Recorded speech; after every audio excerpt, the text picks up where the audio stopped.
Mi nombre es Alexandra Zamora y quiero darte una muy cordial bienvenida a este canal. También quiero invitarte para que te suscribas y le hagas clic a la campanita. Bueno, en esta oportunidad vamos a continuar con el estudio del Evangelio de Juan. Y hoy vamos a estar estudiando el capítulo 2 de los versos 12 al 23.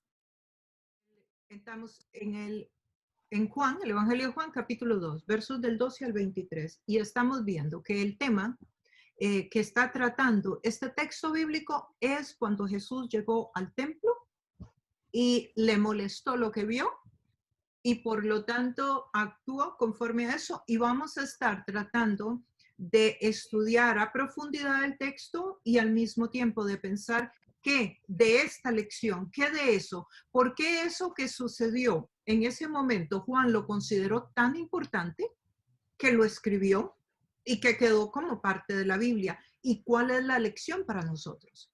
Y eso es lo que siempre debemos de hacer cuando nos acercamos al texto bíblico. Uno siempre debe llegar pensando qué es y por qué este autor puso esto acá. Y qué importancia tiene eso para mí hoy. ¿Qué es lo que yo tengo que aprender de esto? Porque el mensaje bíblico siempre es relevante para nuestro diario vivir hoy. Siempre. Entonces siempre vamos a estar encontrando cosas que nosotros decimos, bueno, esto es lo que tengo que aprender y esto es lo que a mí me toca. Entonces vamos a estar viendo eso y vamos a ir viendo juntos cuál es el mensaje para nosotros hoy. La semana pasada en el último estudio vimos las bodas de Canaán. Y ahí vimos cómo Jesús llegó e hizo un milagro. Y ese milagro que hizo, lo hizo porque se acabó el vino en las bodas de Canaán.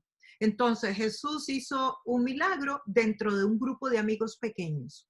Recuerdan, era un grupo relativamente pequeño. Hoy no, hoy vamos a ver a Jesús haciendo algo en público. Y todavía seguimos al inicio del ministerio de Jesús. Interesantemente, este evento, el apóstol Juan lo está poniendo al inicio de su ministerio. Ahora, los demás evangelios presentan este mismo evento, lo presentan al final del ministerio de Jesús, antes de la crucifixión. Entonces, nos vamos dando cuenta, y además de que Juan presenta dos veces más, dos Pascuas más, porque todo esto de la limpieza del templo está muy, pero muy dentro del contexto de la Pascua que celebraban los judíos. Entonces, el Evangelio de Juan, vamos a ver que él presenta por lo menos tres Pascuas que Jesucristo vivió en la tierra después de que empezó su ministerio. Y los otros evangelios, cuando ustedes los lean, van a ver que la Pascua se presenta y la limpieza del templo, que es lo que vamos a ver hoy, exactamente antes de la crucifixión. Juan lo presenta al principio, lo cual quiere decir que posiblemente hubo una Pascua al principio del ministerio y hubo otra Pascua al final. Además de dos más que Juan va a mencionar y que hoy las vamos a estar estudiando.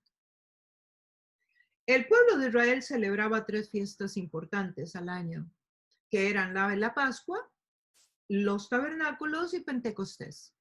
Todavía hoy siguen siendo fiestas que ellos celebran.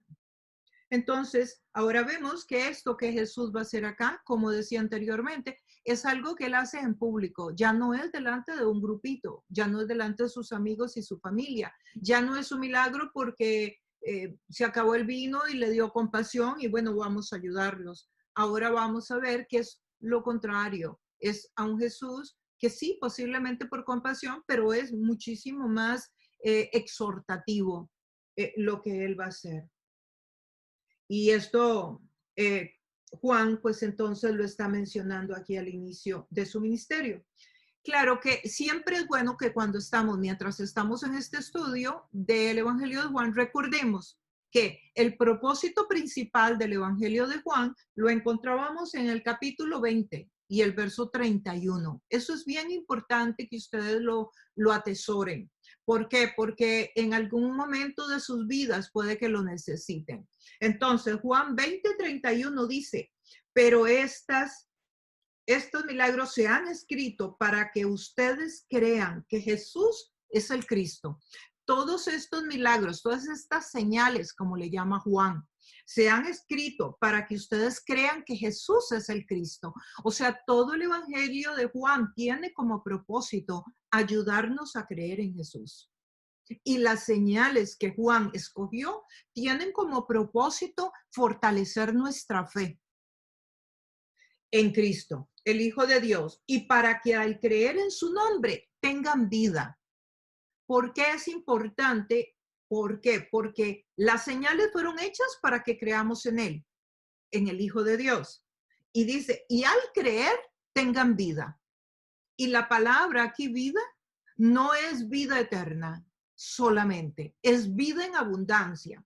O sea que al creer en Jesús tiene que darse en nuestra vida abundancia de vida, provisión económica, salud, bienestar, contentamiento, serenidad interior en medio de la adversidad. Sí, ese es el propósito de Juan. O sea, el creer en Jesús tiene que traer como resultado en nuestra vida, o va a traer como resultado en nuestra vida, bendición, vida. Y la palabra vida aquí se refiere a abundancia, a bienestar. Y esto es muy importante porque si bien es cierto que uno debe buscar al Señor porque Él es Dios y no por las señales que pueda hacer en nuestra vida, pero también es cierto que como seres humanos necesitamos de Dios y de muchas cosas que Dios nos provee para poder pasar este viaje por la tierra de la mejor manera.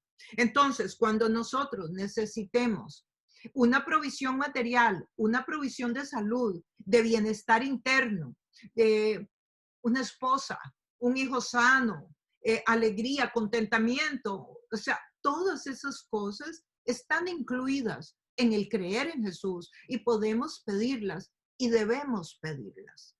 Sí, digo debemos porque Dios nos manda a orar por lo que necesitamos. Eso quiere decir que si no oramos, no lo recibimos.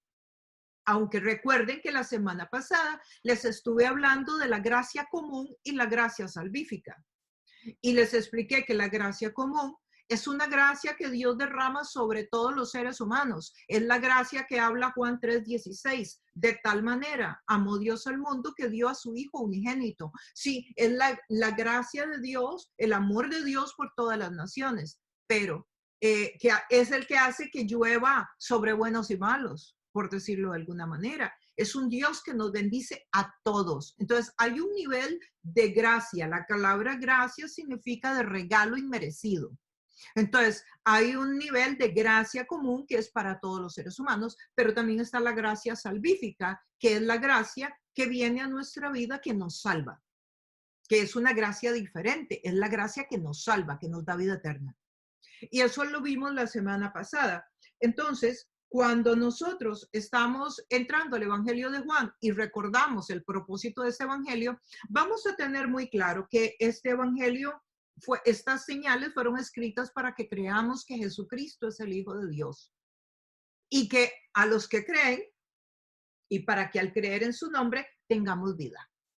Tengamos vida. Es importante que nosotros sepamos que como hijos de Dios podemos pedir bendición para nuestra vida. Ahora vamos a iniciar en este laberinto más del Evangelio de Juan, y digo laberinto porque nos vamos encontrando con más y más retos. Yo creo que ninguno de los discípulos se imaginó lo que iba a haber en el templo. Yo creo que ninguno de ellos se lo imaginó. Y antes de entrar en el texto, yo quisiera ver si les puedo compartir un par de cositas que vamos a estar encontrando acá. Voy a ver si les comparto un par de fotos, a ver si las tengo por acá. Okay. Permítanme a ver si puedo. Ok, este es el tabernáculo. Así era el tabernáculo en el Antiguo Testamento. Cuando Moisés salió de Egipto y Dios le dijo que construyera un tabernáculo, era más o menos como esto. Entonces, todas las tiendas de todos los judíos estaban alrededor.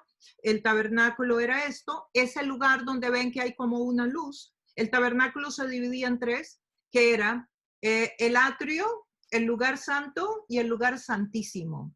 Entonces, el atrio era la parte de afuera, digamos, que podríamos decir El atrio era toda esta parte de acá. Luego está el lugar santo, que es aquí.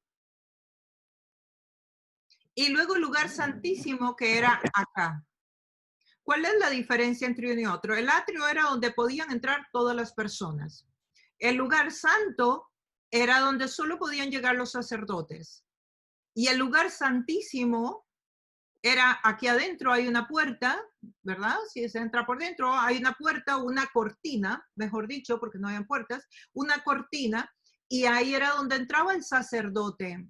Ahí entraba el sacerdote. Aquí en este lugar se presentaban los sacrificios del cordero que ellos tenían que presentar, y esta es el agua con la que ellos hacen la purificación, que ustedes lo vieron la semana pasada en las bodas de Caná, que habían unas tinajas con agua para la purificación. Y aquí es donde se sacrifica el cordero.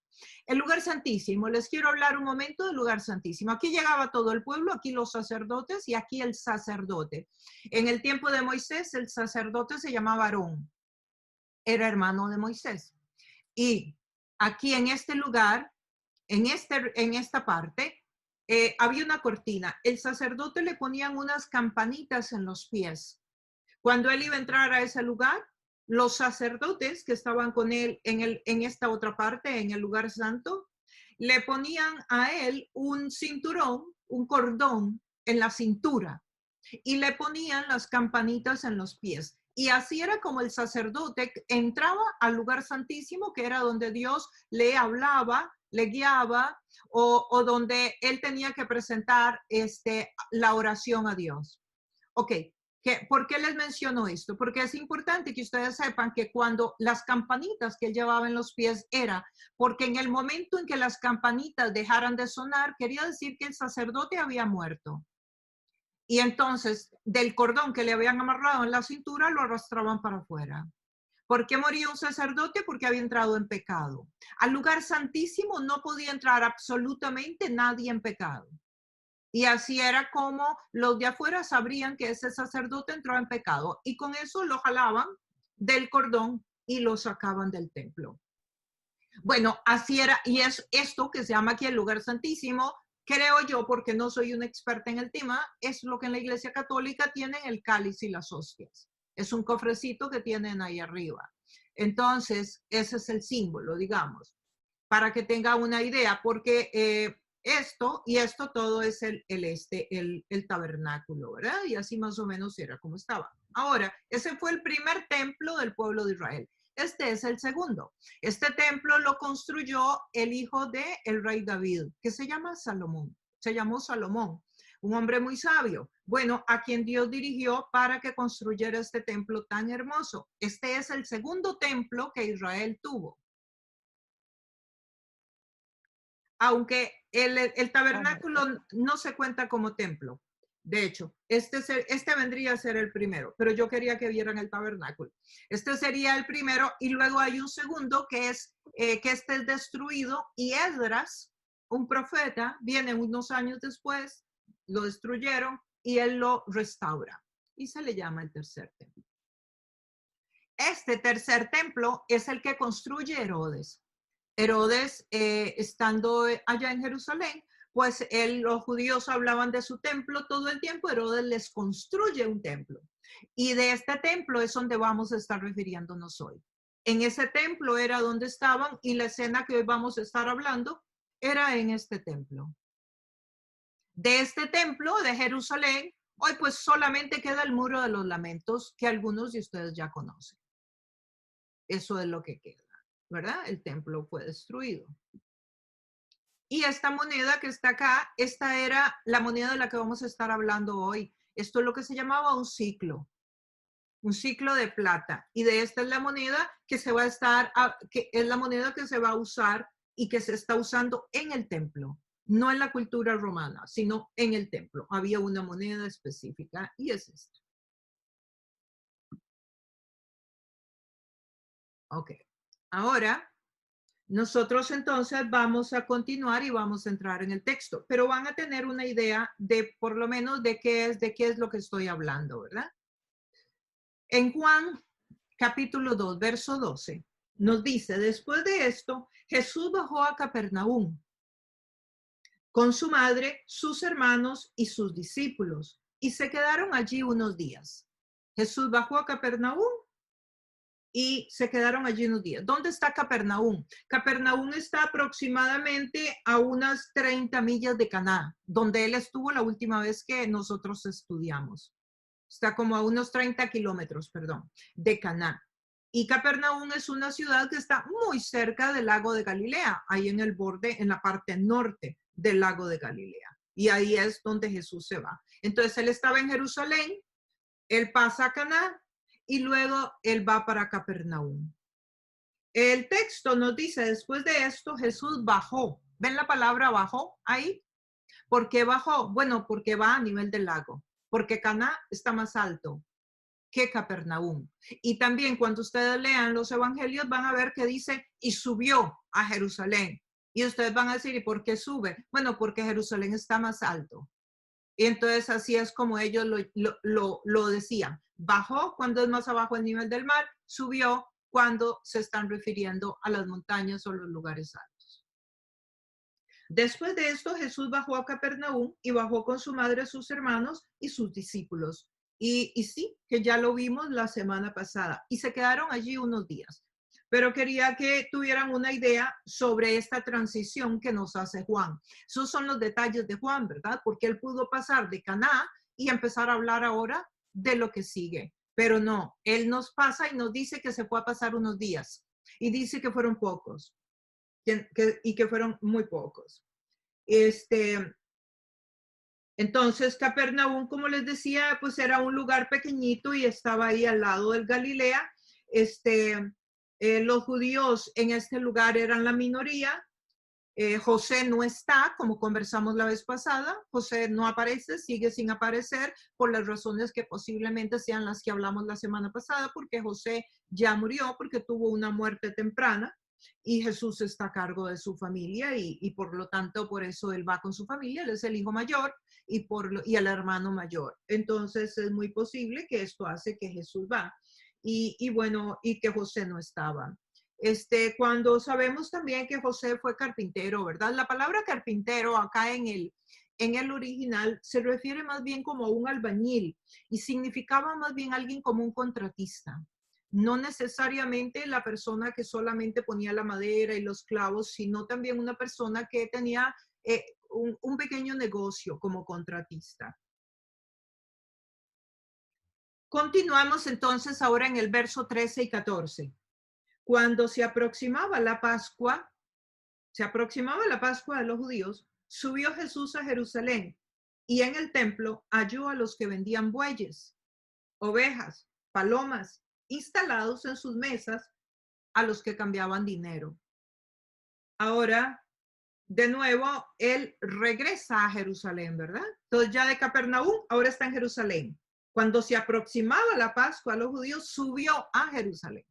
Entonces ya se movió, ya no está en Capernaum, está en Jerusalén. Todos los hombres que vivían aproximadamente a 15 millas de Jerusalén debían de asistir a las 3 fiestas más importantes, pero sobre todo a la Pascua. Y todos los mayores de 19 años tenían que pagar taxes para el templo, para la manutención del templo. En el templo se hacían sacrificios durante todo el año, en el templo se oraban los sacerdotes, en el templo se hacían muchas actividades espirituales. Bueno, la gente daba una cantidad X de dinero para la manutención del templo en este caso, y posiblemente de los sacerdotes, porque era la ley en el Antiguo Testamento que los que servían a Dios tiempo completo fueran sostenidos por el pueblo. ¿Por qué dice que subió a Jerusalén? Por lo que les decía antes, ¿ven? De Capernaum sube, porque está más arriba Jerusalén. Hablemos del templo, que ya ustedes lo vieron. Como vieron, no es el templo que construyó Salomón, ¿verdad? Ni el que arregló Esdras, tampoco el que él arregló. Es el tercer templo. Y este templo lo inició Herodes. Lo inició en el año 19 antes de Cristo. Duró 46 años en la construcción y aún cuando Jesús llegó todavía no lo había terminado. Es un lugar de 3 niveles. Es un lugar que tenía 14 hectáreas. O sea, era un lugar bien grande. Tenía un patio exterior, como ustedes vieron, un poco parecido al templo de Salomón, un poco parecido de alguna manera al tabernáculo también. La parte de afuera, el atrio se llama, que vendría a ser como el patio de afuera, era donde venían los gentiles a adorar. Los gentiles no podían entrar al próximo nivel. Ellos tenían que quedarse afuera. Los que entraban eran los judíos y las mujeres judías, pero los gentiles tenían que estar afuera en el patio, en la parte de afuera que ustedes vieron ahora. Que era el mismo lugar donde también encontró Jesús las vacas, las ovejas, las cabras, las palomas.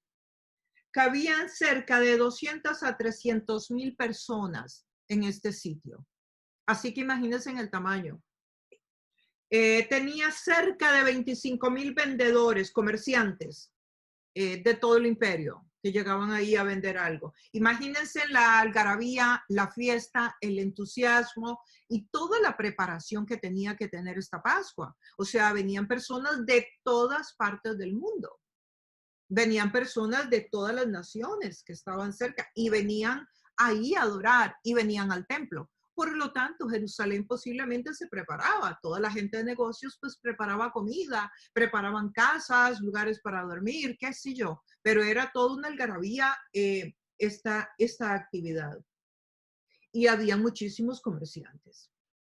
Solamente los guardas del templo, los guardas que eran judíos, se cree que pudieran ser como unos 1,300. Solamente los de la seguridad judía, los guardias. Los soldados romanos asignados a cuidar en esta época de festividad estaban entre 6 y 8,000 soldados romanos. Ese templo era tan grande que dividía la ciudad. Entonces, para pasar de un lado al otro de la ciudad, se pasaba por el centro del templo. Había que atravesarlo, esa era como un atajo que había. La gente pasaba por el centro del templo y no tenía que ir a dar toda la vuelta. Y bueno, cobraban dinero por usar y por pasar. Los sacerdotes cobraban dinero.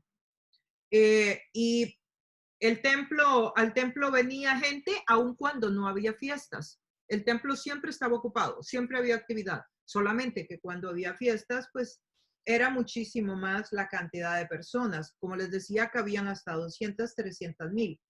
Y los judíos iban al templo a lo de la Pascua todos los años. Era parte de lo que ellos hacían. El impuesto por el templo era la mitad de un ciclo, la moneda que anteriormente les enseñé, ¿verdad? 50 centavos de ese ciclo sería. Bueno, ahora hablemos un poco de otra palabra que aparece en ese mismo versículo. Dice, se aproximaba la Pascua de los judíos. Entonces, vamos a hablar de la Pascua. Ya hablamos del templo, ahora hablemos de la Pascua para poder identificar un poquito. La Pascua se llevaba a cabo en el mes que se llama Nisan, que es en mediados de abril. ¿Cómo nace la Pascua? Lo recuerdo en forma general. Cuando el pueblo de Israel estuvo esclavizado en Egipto 400 años, mandó Dios varias plagas a través de Moisés para que el faraón los dejara libres. La última plaga era que iba a morir el primogénito de cada familia. Entonces Dios le dice a Israel que esa noche, antes de ellos salir y antes de que él mande la última plaga, que ellos maten un cordero, que lo coman en familia y que estén en familia y que estén dentro de su casa, que pongan sangre de ese cordero en el marco de la puerta y que cuando pase el ángel que va a traer muerte a estos primogénitos, a todos los que estén dentro de la casa y tengan la sangre puesta en el marco, no vendrá la muerte contra ellos, contra sus primogénitos. Y Dios les dice que de ahora en adelante ese sacrificio de un cordero que ellos van a comer en familia y van a celebrar, lo harán durante toda su vida. ¿Okay? Y es ahí donde nace la Pascua. Es una ordenanza que Dios les manda para que la hagan todos los años, todos juntos, aparte de los sacrificios por los pecados que se hacían durante todo el año. Aquí ellos tienen que matar un cordero. Y lo siguen haciendo durante toda su travesía por el desierto. Entonces, ¿qué es para nosotros esto? Bueno, hoy para nosotros la sangre en el marco de la puerta es exactamente que nosotros hoy tenemos a Jesús aquí adentro de nuestra vida y por lo tanto nos reviste la presencia de Dios y una autoridad de parte de Dios. Y esto es lo que significa la Pascua. Ahora, ¿qué tiene que ver esa Pascua con esta que estoy hablando? Es exactamente lo mismo. Ellos están llevando a cabo esta Pascua como recordatorio de cuando Dios los libertó de la esclavitud en Egipto.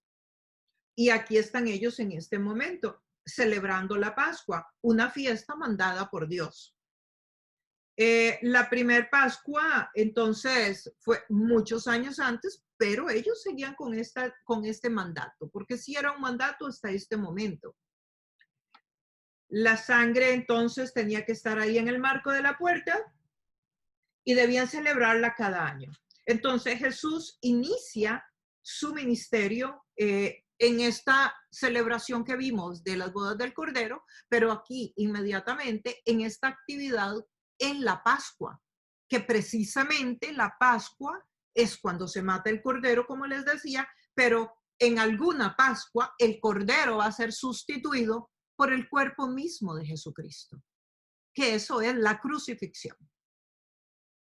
Y de eso se trata. Todo este mensaje que vamos a estar estudiando hoy va a tener un gran significado en cuanto a entender que Jesús es el Cordero inmolado que quita el pecado del mundo. Y Jesús está aquí en el templo, entrando a este templo, y va a hacer lo que el Padre le está diciendo. Según Juan, como les decía, el ministerio de Jesús inicia con lo que hoy vamos a estar estudiando, que es limpiar el templo. Y como les decía anteriormente, Juan menciona 3 Pascuas. Para los que toman nota, en el capítulo 6, verso 4, y en el capítulo 11, verso 55, van a encontrar las otras 2 Pascuas que Jesús vivió durante su tiempo de ministerio. Todo hombre que viviera entonces en los 30 kilómetros alrededor de Jerusalén tenía que estar ahí presente. Tenía que estar y pagar su dinero. Se cree que para una Pascua llegaban 2.250.000 personas a Jerusalén. Y habían 2 clases de monedas. Estaba la moneda de Galilea y estaba la moneda del templo, que fue la que les enseñé anteriormente. La gente que venía de países extranjeros necesitaban pagar en el templo con moneda del templo. Por lo tanto, necesitaban cambiar dinero. Por eso habían cambistas en el templo. Ellos tenían que pagar los taxis en dinero. ¿Por qué tenían que pagar con dinero del templo? Bueno, porque parte de las tradiciones de los judíos era que el dinero no era santo, a menos que fuera dinero del templo, que solo se usaba para cosas sagradas, para comprar o pagar cosas sagradas. Es como si fuera otra moneda. Bueno, es como si fuera, no, era otra moneda. Y el resto del dinero, el resto de las monedas, era impuro. Por eso tenían que cambiarlo. Se cree que se recogían unos $161,000, dinero de nosotros hoy, más o menos al año en los impuestos al templo. Los precios del cambio de la moneda subían exageradamente en los tiempos de las fiestas. O sea, los cambistas tiraban los precios altísimos. Aunque los cambistas, recuerden, estaban ahí todo el año, porque el templo llegaba gente todo el año, pero en estas actividades era más de 2 millones de personas lo que llegaba. Y estos cambistas subían el precio. Los cambistas, habían solo en cambistas por ahí unos de 10,000 a 25,000 también. Todos los que tenían negocio pues se preparaban en ese momento. Ahora, Moisés especifica en el Antiguo Testamento el tipo de animal que se tenía que sacrificar ahí. El tipo de animal que se tenía que sacrificar, nos dice Levíticos 1:10, dice, si alguien ofrece un holocausto de ganado ovino o de cordero o de cabra, deberá presentar un macho sin defecto. El animal presentado en el sacrificio tenía que ser perfecto. O sea, no tuerto, no cojo, no herido, no con una oreja gacha, no podía tener defecto, tenía que ser, porque recuerden que ese animal vendría a tipificar, a hacer la sombra de la perfección de Cristo. Entonces el animal tenía que ser perfecto. ¿Y qué pasaba con la gente que venía días de días manejando, caminando por el camino? Imagínense, gente que venía 5, 6, 8, 10 días, no tengo idea cuántos días. Esa gente no podía traer los animales del sacrificio y tenían que presentar sacrificio. Entonces, ¿qué hacían? Lo compraban cuando llegaban, lo compraban en Jerusalén. Y aquí empieza el tema y la corrupción por la cual Jesús se enoja, porque lo compraban en el templo, pero el precio, para ellos poder presentar un animal, si ellos traían el animal y lo compraban fuera del templo y se lo traían al sacerdote, había que pagarle al sacerdote para que lo revisara y dijera que sí, que el animal estaba sin defecto. Ok, había que pagarle. Y los sacerdotes rechazaban esos animales que la gente había comprado afuera, para obligarlos a que tuvieran que comprar los animales dentro del templo. Entonces los animales se compraban dentro del templo, en el atrio, donde los gentiles llegaban a adorar. Por eso llenaron el lugar de animales. Convirtieron el lugar en un mercado de animales para sacrificio. Y entonces, lógicamente, estos animales los vendían a precios exorbitantes. Y gente pobre que venía de lejos a presentar un sacrificio a Dios, aquí se veía obligada a comprar un animal carísimo, que para ellos era muy caro. Perdón. Y lo vendían en aproximadamente 600% más de lo que valía afuera. O sea, que los precios eran abusivos completamente. La corrupción en la venta de animales era muy abusiva. Y los sacerdotes se habían hecho súper adinerados porque habían hecho eso su negocio, cuando en realidad pues ellos deberían de estar ocupados de las cosas de Dios, si es que esa era la vocación. Pero claro, como el negocio era dentro del templo, pues que seguía, según ellos, eso seguía siendo parte de servir a Dios. Por ejemplo, un par de palomillas de tórtolas en dinero nuestro hoy costaría $4. Así la vendían. Fuera del templo hubiese costado 5 centavos. Esa era la gran diferencia de los precios. Mateo 21:13 dice, escrito está, les dijo, mi casa será llamada casa de oración, pero ustedes la están convirtiendo en cueva de ladrones. Y estas palabras son fuertes. Estas palabras son fuertes, pero eso dice Mateo, que dijo Jesús cuando limpió el templo. La versión de Mateo. Recuerden que esta versión es contada por los otros evangelistas. Y Mateo dice, en cueva de ladrones. Y ustedes pueden leer a Marcos y a Lucas y todos hacen un comentario muy parecido. Y casi todos dicen cueva de ladrones. Los judíos perdieron la capacidad de reconocer lo correcto de lo incorrecto, lo santo del pecado. Levíticos 10, 9 y 10 habla sobre esto, de lo importante que tiene discernir entre lo correcto y lo incorrecto. ¿Cuándo lo perdieron? O sea, ¿cómo ellos pasaron de aquel templo donde el sacerdote hasta caía muerto si se metía al lugar santísimo? O sea, ¿cómo esta gente llega a perder la noción, a confundirse a tal punto que ahora están vendiendo animales en el lugar de la oración?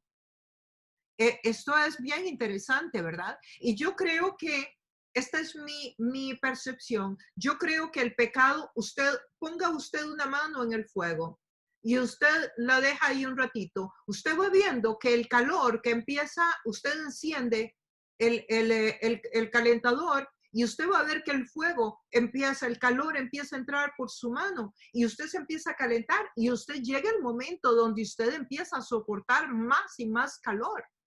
De la misma manera es el pecado. Uno empieza a pecar en una cosa y en otra, y en otra, y en otra, y en otra, y cuando usted se da cuenta, ya las cosas de Dios no le agradan, ya usted la Biblia la lee y le parece tonto lo que está leyendo, ya le parece aburrido, ya no le encuentra lo interesante, ya el misterio se le va y empieza a venir toda una apatía.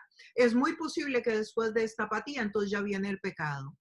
Generalmente el pecado no le aparece a alguien, sino hasta que la persona se ha desnutrido completamente espiritualmente, que ya dejó de leer la Biblia, dejó de estudiar, dejó de participar de un estudio como el que ustedes participan. Entonces, poco a poco la persona va perdiendo la sensibilidad a Dios, va perdiendo el gozo, va perdiendo y ya deja de ver lo interesante, ya deja de ver este mundo de Dios como un misterio interesante para aprender. Okay. Entonces yo creo que al pueblo de Israel le pasó eso, que a través de los años fueron perdiendo y perdiendo y perdiendo, y llegó el momento donde, bueno, empezaron a hacer negocios y empezaron a hacer cosas y poquito a poco fueron subiendo los precios, fueron aprovechándose de la gente y bueno, llegó el día donde tenían el templo hecho una casa de ladrones. Y en nuestra vida personal yo creo que es importante que nos examinemos y que sepamos que también esto mismo nos puede pasar a nosotros. Cuando uno se empieza a alejar y alejar y alejar y dejar de alimentarse espiritualmente, como por ejemplo, ¿qué es un alimento espiritual? Un alimento espiritual es leer la Biblia. Un alimento espiritual es hablar con Dios. Un alimento espiritual importantísimo es el estar aquí, porque la Biblia dice que la fe viene por la palabra y por la palabra predicada. O sea que uno viene y todo esto ayuda a que uno se fortalezca, a que cada uno sea más empoderado en la fe, en la relación con Jesús. Bueno, la televisión puede ser algo que te puede apartar, porque te metes en la televisión a ver una serie de esa que tiene 70 episodios y cuando te das cuenta, pues estás viendo los 70 episodios y ya no tienes más tiempo para otras actividades espirituales. O por ejemplo, libros que están súper contaminados. Eh, o sea, puede llegar el momento donde una persona pierda ese discernir entre lo correcto y lo incorrecto.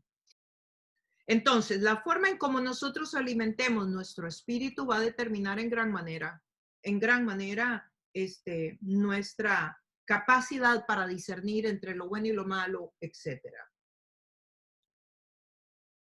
Verso 15 y 16. Entonces, haciendo un látigo de cuerdas, hizo un látigo. Imagínense en la escena. Yo quiero que se la imaginen. Imagínense a Jesús haciendo un látigo de cuerdas, echó a todos del templo, juntamente con sus ovejas y sus bueyes. O sea, los echó, cogió el látigo y los echó del templo. Imagínense en esto. Asumimos que ahí Jesús tenía 30 años más o menos. Sí, tendría 30 Ya, o años. sea, las 3 Pascuas de las que habla Juan son a los 30, 31, o sea, hasta que se muere. Claro, claro, seguramente Juan a lo que se está refiriendo es claro que tuvo esta Pascua al inicio, la que vimos, la que tienen ahí en el 6, capítulo 6, luego la Y otra, la y última que luego es la cuando lo última, crucifican. que es antes de la crucifixión. Entonces yo quiero que se imaginen esta escena del verso 15-16, haciendo un látigo de cuerdas. Echó a todos del templo. Imagínense echando a todo el mundo del templo. Imagínense en los 2 millones. Imagínense en los 300,000 que cabían adentro del templo. La cantidad de mercaderes. Y Jesús hace el látigo, los echa a todos con las ovejas y los bueyes. Regó las monedas de todos los cambistas, les volcó la mesa. Además de esto, derribó las mesas y además de esto sacó a los que vendían palomas y les dijo, saquen esto de aquí. ¿Cómo se atreven a convertir la casa de mi padre en un mercado? O sea, lo que Jesús hizo es bien interesante, ¿verdad? O sea, está bien molesto, además. Y dicen los expertos que esta actividad tuvo que haber durado sus 2, 3, 4 horas. O sea, no fue que Jesús botó un par de mesas. No, botó varias mesas. Y recuerden que había 1,000 guardas judíos. Y recuerden que habían 8,000 romanos, Y lo soldados. raro es que nadie lo paró, nadie hizo, la misma gente afectada, los dueños de los animales y las monedas, lo pudieran haber matado ahí mismo, ¿no? Sí, correcto. Nadie lo paró, Jaime. Diste en el clavo. Uno de los puntos más interesantes es que nadie lo paró de lo que dicen los estudiosos de la historia. Ajá. Y hay un estudioso, ¿cómo se llama? Un romano historiador que escribe sobre ese evento, que nunca fue creyente, pero él le cuenta que él supo de eso y él lo escribe y dice exactamente lo que tú acabas de decir, que absolutamente nadie lo paró por todas las horas que estuvo haciendo esto. Sí, bueno, la autoridad espiritual, ¿verdad? Interesantísimo. Sí. Y dice, ¿cómo se atreven a convertir la casa de mi padre en un mercado? Entonces, ¿qué hace Jesús? Lo que es obvio. ¿Por qué obvio? Bueno, porque es su casa. Recuerden que a los 12 años ya se le había escapado a María José y le había dicho, ¿pero qué estás haciendo ahí? Bueno, estoy ocupado en los negocios de mi padre, le contestó a su mamá. O sea que ahora, este es mi pensamiento, pero yo me meto en el texto y me siento ahí en el templo y empiezo a ver botar las mesas para poder imaginarme y qué fue lo que pasó. Y yo digo, Jesús creció ahí. Jesús fue la Pascua antes de los 30 y vio todo eso. Esta no es la primera vez que lo ve. Yo me imagino que estaba deseando que el Padre le diera el ok para empezar el ministerio para ir a tumbarle las mesas. Porque a mí él tuvo que estar en ese edificio muchas veces.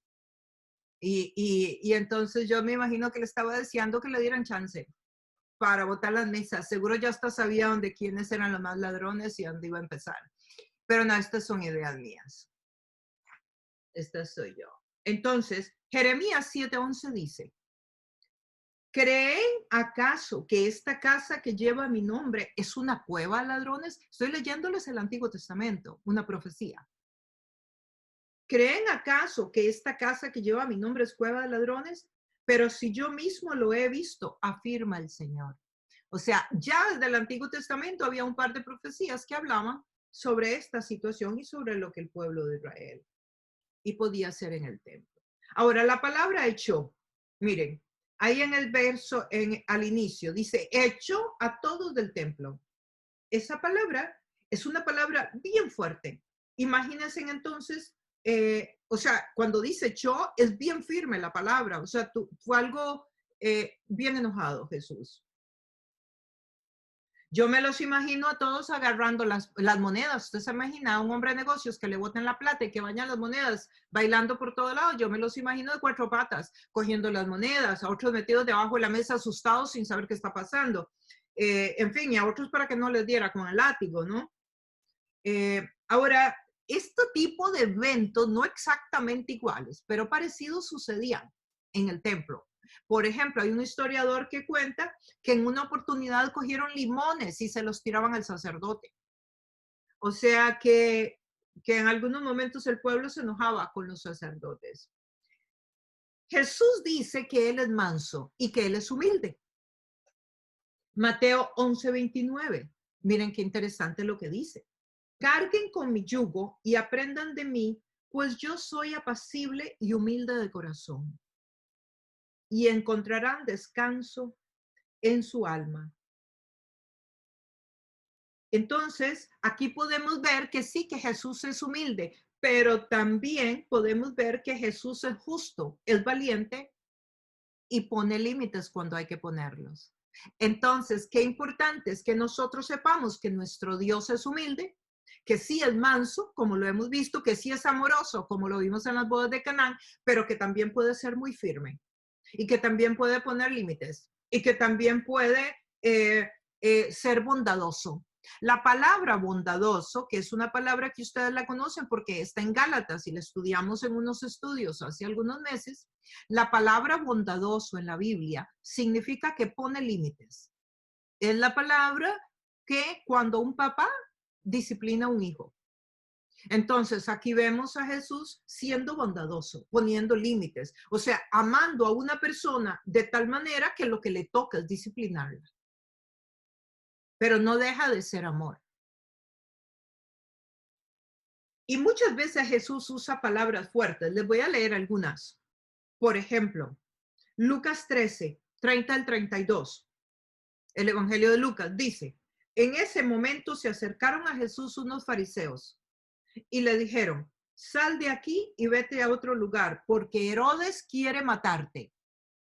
Mire lo que les contesta Jesús. Vayan y díganle a ese zorro era un insulto en aquella época, mira, hoy y mañana seguiré expulsando demonios y sanando a la gente, y al tercer día terminaré lo que debo de hacer. O sea, Jesús le manda a decir zorro a Herodes.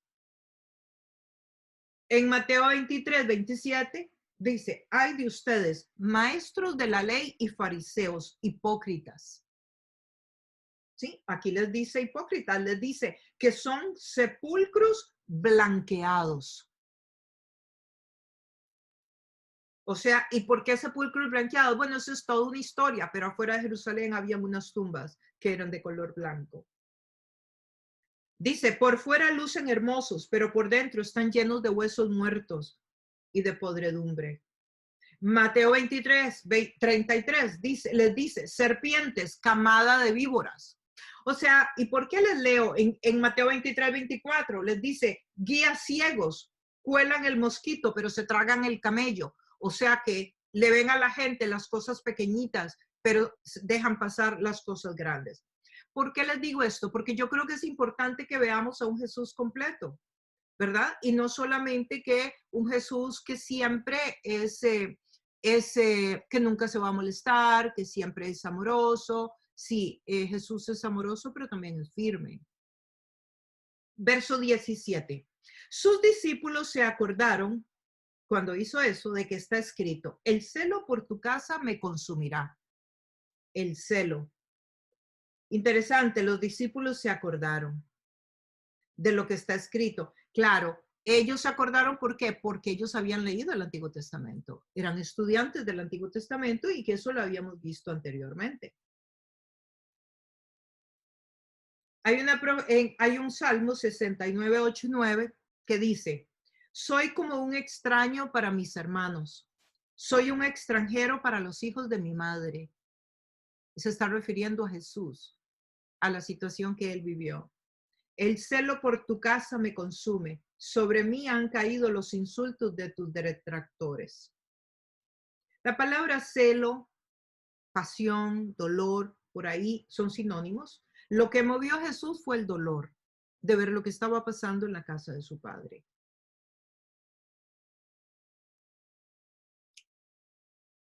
Entonces, vemos acá cómo Dios, en su amor y misericordia, está expresándoles lo mal que están, lo que no están haciendo correctamente.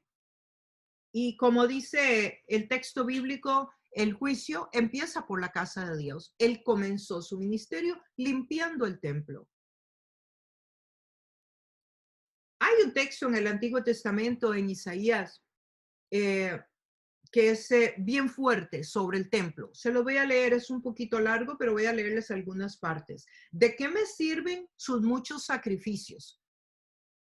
Dice el Señor, harto estoy de sacrificios de carneros, de grasa de animales engordados, de toros, de corderos, de cabras.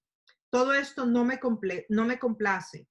¿Por qué se vienen a presentar ante mí? ¿Quién les mandó traer animales para que pisoteen mis atrios? Eso está en Isaías, en el Antiguo Testamento, 760 años antes de este acontecimiento que estamos estudiando hoy. No me sigan trayendo vanas ofrendas. No soporto que con su adoración me ofendan.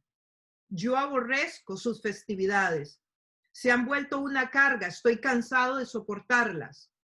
Cuando levantan sus manos, yo aparto mis ojos de ustedes. O sea, cuando oren, yo no los vuelvo a ver. Ni siquiera los vuelvo a ver, les está diciendo. Aunque multipliquen sus oraciones, yo no las escucharé, pues tienen las manos llenas de sangre. Lávense, límpiense, aparten de mi vista sus obras malvadas. Busquen la justicia, aboguen por el huérfano, defiendan a la viuda, hagan buenas obras. Y esto lo está diciendo el profeta Isaías muchos años antes y se está refiriendo a las actividades como estas en el templo. Entonces, ¿cuántas veces ¿Cuántas veces nosotros perdemos la claridad de verdad de poder ver qué es correcto y qué es incorrecto en nuestra vida? Y es ahí donde tenemos que con humildad decirle a Dios que nos ayude, porque puede que muchos comportamientos que nosotros tenemos no sean, tal vez no pecado, pero tal vez no los más sabios. Entonces, qué importante es pedirle a Jesús que en su amor Él visite nuestro corazón y nos ayude. Y para eso hay que tener humildad, porque generalmente si uno cree que uno es bueno, no le va a pedir a Dios que lo ilumine para saber qué de lo que uno hace o de lo que uno piensa o de los comportamientos o de los patrones de comportamiento de uno son incorrectos. El verso 18. Entonces los judíos reaccionaron preguntándole, ¿qué señal puedes mostrarnos para actuar de esta manera? Ok, aquí ellos piden una señal. Una vez más le piden una señal a Jesús. Parece que tuvieron un tiempo sin reaccionar, porque vea que dicen, todos los judíos reaccionaron, o sea, les llevó su rato reaccionar. Los que preguntan son los saduceos, porque ellos son los que administraban el templo y los ingresos del templo. ¿Se acuerdan que eran los fariseos y los saduceos? Los saduceos eran los encargados del templo. Jesús era uno más, o sea, eran miles de personas, ¿verdad? Miles de personas. Posiblemente algunos de todos estos saduceos ni siquiera conocían a Jesús. Tal vez lo conocían por la ropa que llevaba, porque cada grupo étnico tenía una forma de vestir diferente. Pero algo muy importante es que todo esto que Jesús hizo, no lo hizo contra la gente, lo hizo contra la institución, no contra la gente, lo hizo contra el sistema. Jesús estaba denunciando el sistema, pero no lo hizo contra los individuos. Jesús se fue al sistema. Como Jaime dijo, con un par de hombres lo hubieran amarrado, lo hubieran parado, pero no lo hicieron. Nadie lo hizo. Y bueno, esto que Dios hace contra el sistema, ¿cómo podemos nosotros hoy pensar? ¿En qué podemos nosotros hoy pensar en algo que el sistema está haciendo que es parecido a lo de ese templo, a lo que pasaba en ese templo? Y entonces yo creo que hoy hay equivalentes de lo que pasaba en el templo. Hay equivalentes, pero están muy solapados, metidos dentro de las religiones. Y tenemos que tener la capacidad de discernirlos, ¿verdad? De que por plata nadie entra al cielo.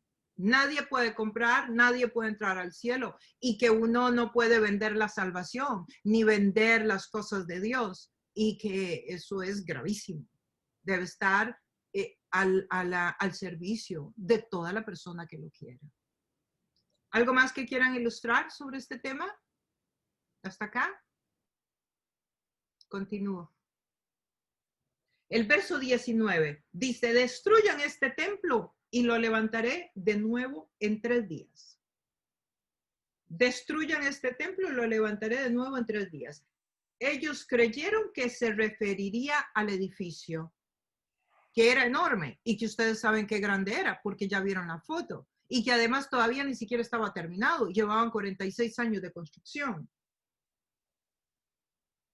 Pero esta señal que ellos piden, la piden los incrédulos. Son las personas incrédulas las que se acercan a Jesús y le piden señales. Las personas que creían en Jesús no le andaban pidiendo señales. Mateo 12, 38 al 40 dice, pero algunos de los fariseos y de los maestros de la ley le dijeron, maestro, queremos ver alguna señal milagrosa de parte tuya. Y Jesús le contestó, esta generación malvada y adúltera pide una señal milagrosa, pero no se le dará más señal que la del profeta Jonás. Porque así como Jonás estuvo 3 días y 3 noches en el vientre de un gran pez, también 3 días y 3 noches estará el Hijo del Hombre en las entrañas de la tierra. O sea, que esa sería la única señal que él les daría. O sea, de nuevo, Jesús está enojado porque todo el tiempo le decían, pruébame que tú eres el Mesías, pruébame que tú eres el Mesías. Y claro, no tenían la sensibilidad espiritual ni verdaderamente el deseo de creer en Jesús. Eso es como cuando uno se acerca a Jesús y le dice, bueno, Señor, sí, bueno, yo camino contigo, pero pruébame. pruébame esto o pruébame aquello. Ahora, luego en la cruz tuercen estas palabras para que cuando ustedes lean los evangelios recuerden esto. En la cruz, cuando los soldados están ahí, ellos tuercen. Jesús aquí dijo que Jesús lo que dijo fue destruyan este templo, se refería a su cuerpo, pero ellos creyeron que era el templo, pero Jesús no se estaba refiriendo al templo, sino a su cuerpo. Destruyan este cuerpo y yo lo levantaré en 3 días. Ahora, cuando ya Jesús está en la cruz, ustedes van a ver que lo acusan, los soldados que están ahí, dice, tú que derribas el templo en 3 días y lo reedificas, sálvate a ti mismo. Pero Jesús nunca dijo que él destruiría el templo. Jesús nunca dijo que lo derribaría. Perdón, él se refería cuando dice, yo lo levantaré en 3 días, es que yo voy a resucitar al tercer día. Correcto. Que voy a resucitar. Y cuando él dice, destruyan este templo, él no dice, yo lo voy a destruir. Él dice, destruyan. Pero luego, al final de su ministerio en la cruz, ellos, los fariseos, lo acusan de que él dijo que iba a destruir el templo. Pero nunca lo dijo. Y se refiere a la muerte y a la resurrección de Cristo. A eso se estaba refiriendo él exactamente, a su resurrección.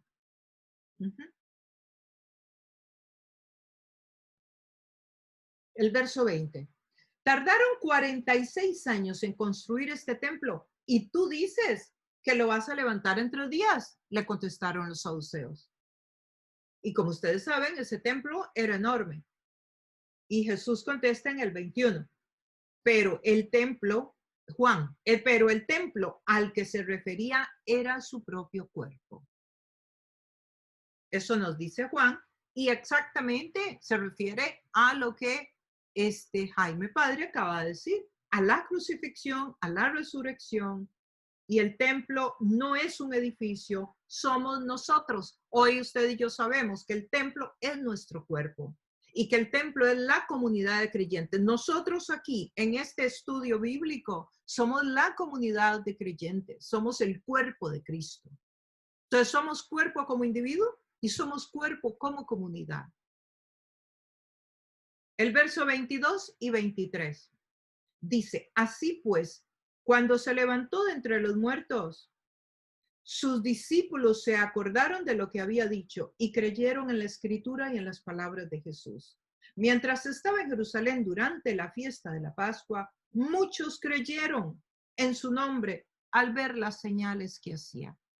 ¿Ven? Muchos creyeron. O sea que todo el propósito y todo lo que Jesús hace es para que crean, para salvar a la gente. Para salvar a la gente, más que para que la gente reciba la bendición en sí misma. Es para glorificar el nombre del Padre y eso haga que la gente sea salva. Y es solamente después de la resurrección que ellos entienden. Fue en este momento que entendieron que Jesús estaba hablando el Salmo 16:10. No dejarás que mi vida termine en el sepulcro, ni permitirás que sufra corrupción tu siervo fiel. Es la intención de Juan demostrar que Jesús es el cumplimiento de la ley, lo más importante para el judaísmo, el Cordero de Dios. Ese es el énfasis de Juan en este pasaje. Hay 2 clases de creyentes. Los creyentes que creen en señales y los creyentes que creen en Dios.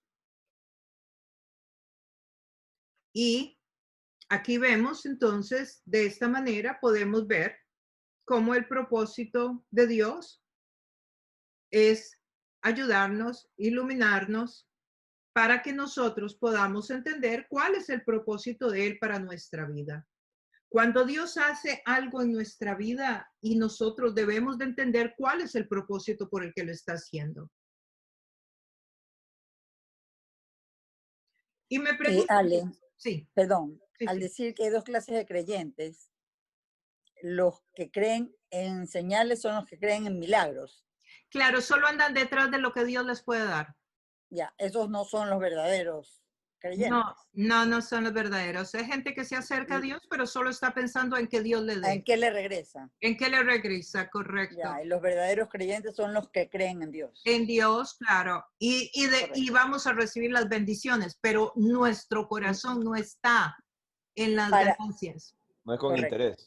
Sí, No, no es exacto. el interés. Aunque necesitamos las bendiciones. Por eso comencé el estudio hablando que sí las necesitamos y que es normal que las necesitemos y que las pidamos. Que no está mal, que Jesús quiere que tengamos vida en abundancia. Pero no puede ser el móvil por el que nosotros buscamos a Dios. Es igual que un hijo a un padre. Uno puede acercarse a los papás por sabiduría, por un consejo, sí, para que le ayuden económicamente, para una situación difícil, pero eso no puede ser la razón por la que yo tengo a mi papá o a mi mamá. Claro, Yo solo, la amo, o solo se acerca por eso. o solo por eso. Es correcto. Eso es. Y eso es lo que estaba pasando acá, ¿verdad? Ellos le piden señales, pero se la pasaron pidiendo señales, como ustedes pudieron ver que les leí otros textos del Evangelio. En todo lado le pedían señales. Porque en realidad dice la Escritura que ellos pedían las señales que pide el incrédulo. Es que cuando uno cree, yo le he pedido señales a Dios. Por ejemplo, cuando yo necesito saber si Dios quiere que me meta en una organización o en otra, que colabore en esto, que me vaya a la India o que trabaje en Tailandia, yo le pido dirección a Dios y le digo, Señor, dame una señal para saber qué quieres. Pero no es una señal para yo creer en Él. Es una señal para obedecerlo, para saber cuál es la voluntad de Él, que es diferente, ¿verdad? Ahora, hablemos un poquito de nosotros, de nosotros. Miren que Jesús llegó y limpió el templo. Hoy tú y yo somos el templo. Y no tienes que contestarme, pero ¿necesitas tú que Jesús entre y limpie tu vida? ¿Hay cosas en tu vida que no están alineadas con Dios? Hay prácticas, hay comportamientos, hay cosas que estás haciendo que necesitas que Jesús entre y limpie tu vida. Y aquí yo creo que es sumamente importante que nosotros tengamos la humildad. Y no lo tienes que decir en esta reunión, desde luego. Lo hablas con Dios en privado. Pero de hablarle a Dios y pedirle a Dios que así como Jesús entró y limpió el templo, de posiblemente pecados que esta gente llegó a hacer y los fue haciendo y los fue aumentando a través de los años. Y ya al final, cuando se dieron cuenta, habían convertido la casa de Dios en un mercado. Pues que también puede que en nuestra vida hayan pecados y necesitamos que Jesús entre y limpie este templo. Nuestra vida, cosas que hacemos que a Dios no le agradan o cosas que deberíamos de hacer y no las estamos haciendo. Y aquí aprendamos a llegar entonces con humildad donde Dios y a pedirle al Espíritu de Dios que limpie nuestra vida, que limpie nuestra casa y que nos ayude. Porque no queremos que Jesús entre tirando mesas en nuestro templo. Preferimos que Jesús lo haga bien y que Jesús venga a nuestra vida y nos ordene y nos alinee y nos limpie y nos hable.